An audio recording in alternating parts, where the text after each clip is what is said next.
In a suburban Denver home, Norma Anderson, a 91-year-old former Colorado legislator, sits surrounded by the echoes of her political past.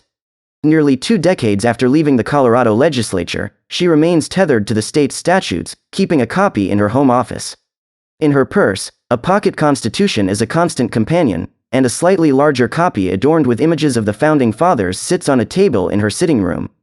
But Anderson's connection to these documents is not just a nod to history, it's the foundation of a legal challenge that has thrust her into the spotlight.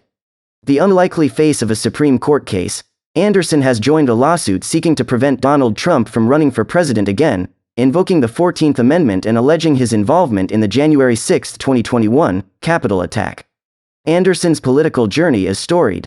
A Republican who once held the distinction of being the first female majority leader in both chambers of the Colorado legislature, she now stands against the GOP frontrunner, arguing that Trump's actions on January 6 constitute insurrection and should disqualify him from seeking office again. He tried to overturn an election, Anderson stated firmly, reflecting on her own experience as a political underdog. "The very first time I ever ran, I didn't win. I didn't go out and try to change the election. I said, whoops, work harder next time, lady."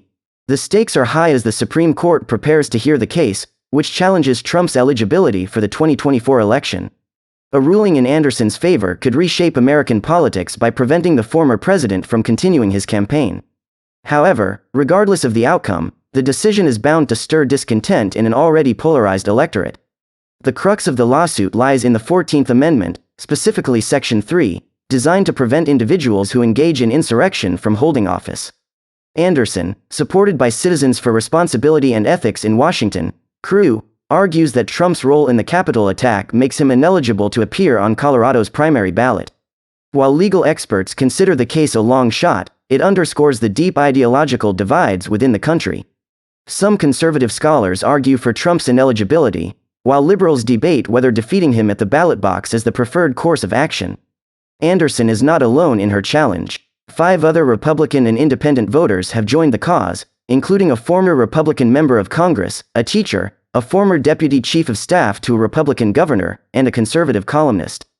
Together, they present a diverse front against Trump's candidacy. The Trump campaign, however, dismisses the effort, labeling CREW as a front group for Democrats.